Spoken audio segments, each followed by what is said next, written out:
I think there's a new rise and a sense of some within the country wanting to let that slip. The idea that we become semi-isolationists now, which some are talking about. I mean, the idea we had to wait all those months just to get the money for Iraq.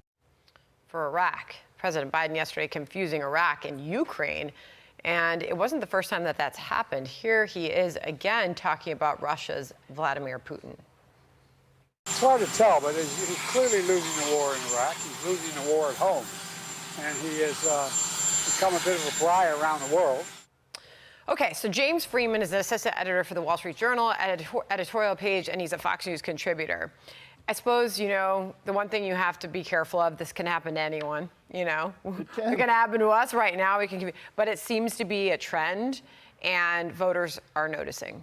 Yeah, it can happen to anyone. It often does happen to the president, and this has been a pattern throughout his tenure. Speaking of Ukraine, you go back to that disastrous press conference weeks before Vladimir Putin invaded, when President Biden suggested that maybe a minor incursion might not meet much of a response among our Western allies. So long pattern of really kind of disastrous moments when he's speaking off the cuff, often incoherent, confused. You can see that the White House publishes the transcripts of all his speaking events, and entire paragraphs, often difficult to tell what he's trying to say. So this has been an issue the White House has tried to manage with a lot less access, a lot fewer unscripted remarks over the last few years. I think he's generally avoided the public speaking that a normal president would do in many cases. And now that we get back to the question of why is he running for re-election? Very few interviews, very few off-the-cuff remarks, very few public speaking engagements. But still, there was enough to pull this together. Watch. Distinguished guests, please welcome the Honorable Lloyd J. Austin III, Secretary of Defense. And us him lying around, actually.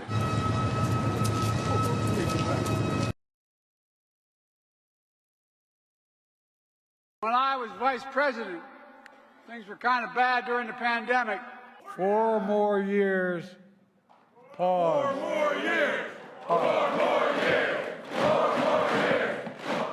Which has all led The Atlantic to write this piece on Biden's candidacy, James. Ruth Bader Biden, it's titled. His presidential approval numbers would likely be higher had he imposed a 4-year limit on himself and actually served as a bridge to younger Democratic leaders. Like many people, I've made the unwelcome comparison between Biden and Supreme Court Justice Ruth Bader Ginsburg, the late liberal icon whose legacy was stained by her unwillingness to retire while Barack Obama was still president. Biden's conduct is far worse than Ginsburg's. That's quite the comparison for The Atlantic. Yeah, the bridge, that was his term. That was Joe Biden's term when he ran in 2020. And it was explicit and obviously the implicit whole premise of his campaign was that he was going to be kind of a caretaker president, and then a new generation of Democrats would take over.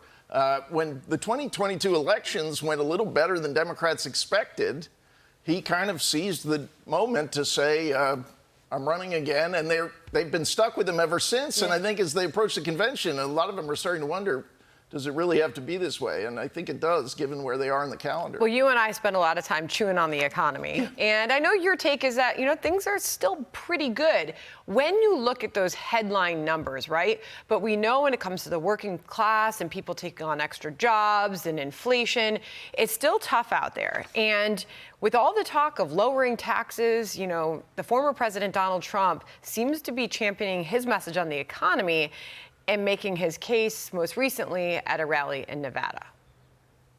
You know, people are saying to themselves, were we better off 4 years ago or are we better off now? And it wasn't even close. We had the greatest economy in history. What we did in taxes, nobody's ever done. Even Ronald Reagan gave a big tax cut. We gave the biggest tax cut in history, the biggest regulatory cut. Nobody did what we did, and everybody was happy. And guess what? At a time when people are still dealing with these sky-high prices, while inflation has slowed, the prices have not come down. Right. And it's taking people a lot more work to pay for what they were just a few years ago, James. So is this message going to work? Yeah, well, it's certainly on the tax piece of that, certainly true. The U.S. was uncompetitive for businesses based here. Now it's competitive. That Trump tax reform was a sea change. We talk about the economy. It is still a tight job market. Jobs are plentiful. That's good. But we are growing more slowly than when President Biden took office. And, of course, the big issue, as you mentioned, people are poorer because of what he and others in Washington, but he's really the main author of this inflation, degrading the value of our currency, destroying our purchasing power.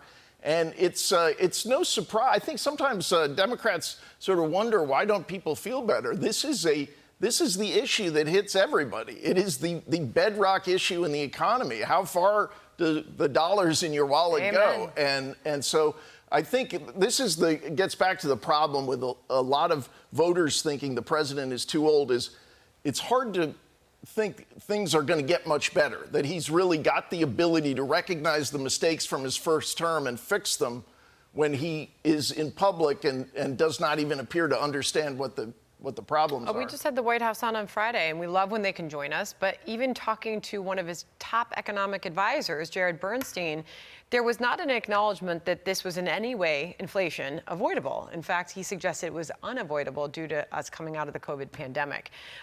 It is a discussion and a debate that will continue. James, thank you so much. Thanks, all right. I'm Steve Ducey. I'm Brian Kilmeade. And I'm Ainsley Earhart. And click here to subscribe to the Fox News YouTube page to catch our hottest interviews and most compelling analysis.